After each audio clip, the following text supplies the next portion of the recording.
Today, I'm going to show you how I make Homestead dolls, or Waldorf-inspired dolls. I stuffed these dolls with the wool from our sheep, and today I'll be making the hair on this doll from our Angora goat's wool. I love the simplicity of these dolls, and the sense of home they give, as our favorite pets help me make the dolls, gifting us with their beautiful locks each year when they get their haircuts. The wool holds warmth, and the natural fibers make me feel good about giving them to my children to play with. I'm excited to take you along with me today, so you can see just how this style of doll is made.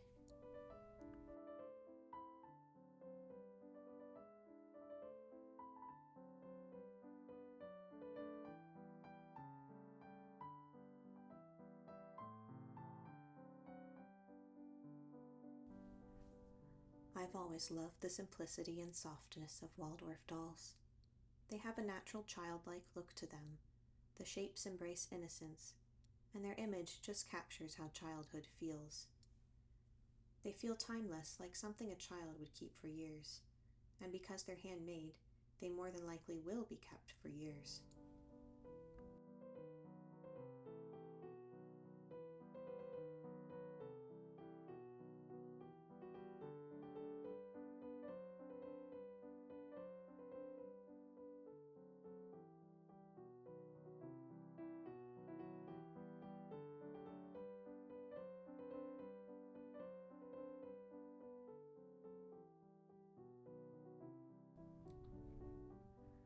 There's something really special about making a doll by hand, stitch by stitch.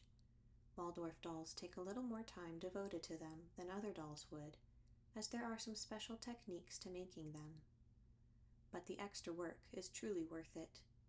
At least in our home, our Waldorf dolls are the most treasured out of all of our handmade dolls. Each doll feels like its own person, and even if you use the same pattern over and over again, each doll still comes out looking unique.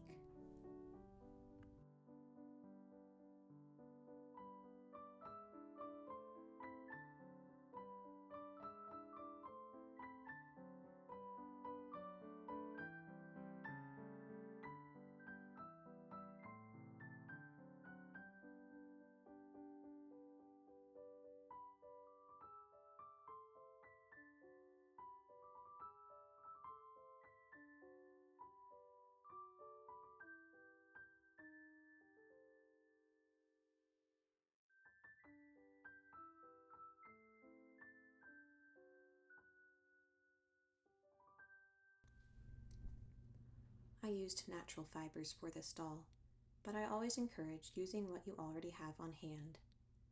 A friend of mine recently made a Waldorf doll for a friend's child's birthday. She made the body of the doll using a sock, a soft flannel receiving blanket she found at the thrift store for the clothes, and wool from my sheep for the hair and to stuff it with.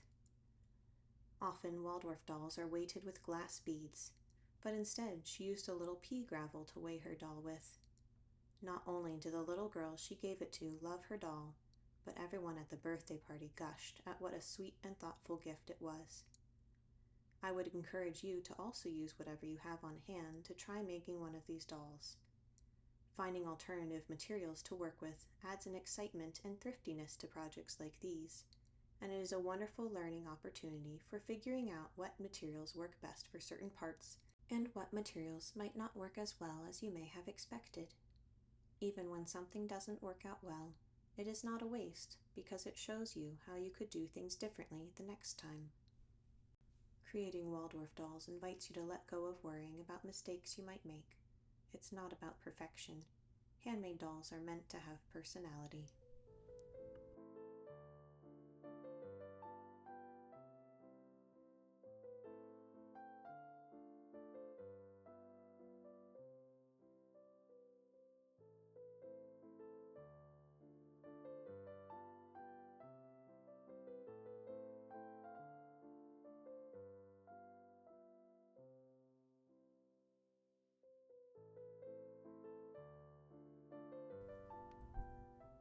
There's something special about how slow sewing feels different than rushed utility sewing. When I work on a Waldorf doll, I'm not trying to finish quickly. I'm enjoying the quiet moments it gives me. The hand sewing, the shaping of the head, the stuffing of the limbs.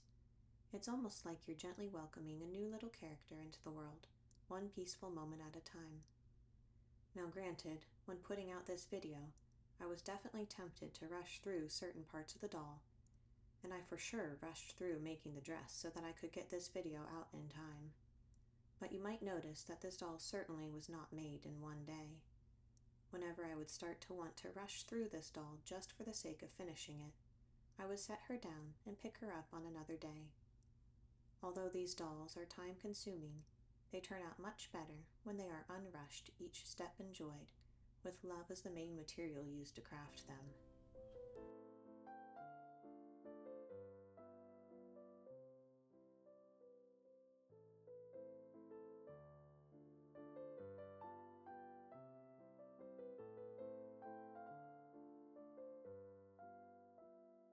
I love the idea of a child having a toy that doesn't flash or talk, but instead invites imagination. A doll that feels warm in their hands, soft and familiar. Something that's clearly been made with love. Handmade toys don't just entertain, they hold memory and hopefully carry a little extra comfort.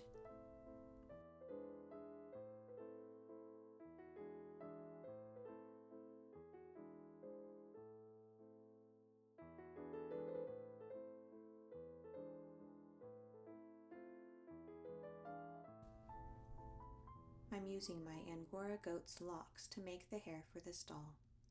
She grows beautiful locks that are the softest out of all my fiber animals, and they are my favorite to use for the hair on these dolls.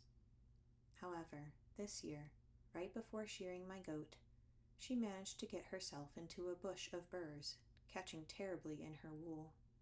It made quite a messy shearing, and the wool was very difficult for me to clean.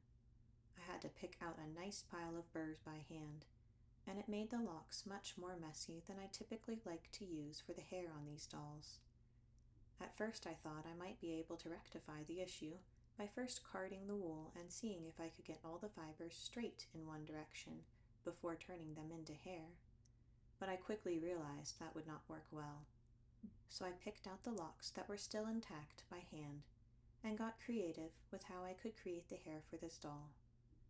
My goat's wool is so soft, it felt like a shame not to find a way to use it in the way I feel it is the most beautiful.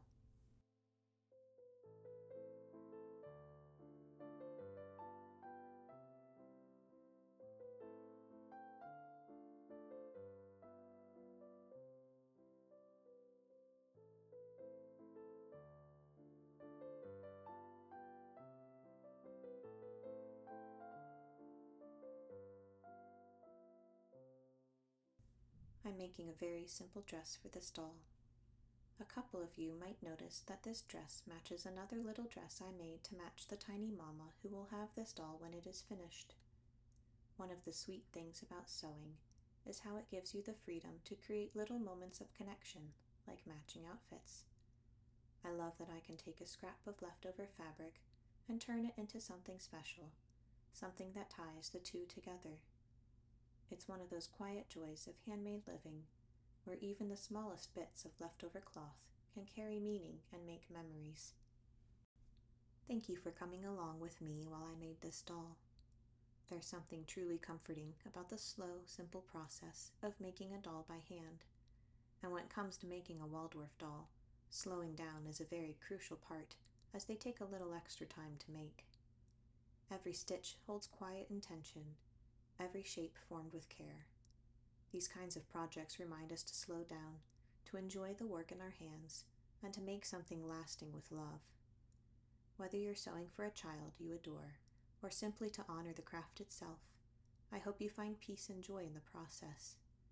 Thank you for spending some slow time with me today, and until next time, may your hands stay busy and your hearts full.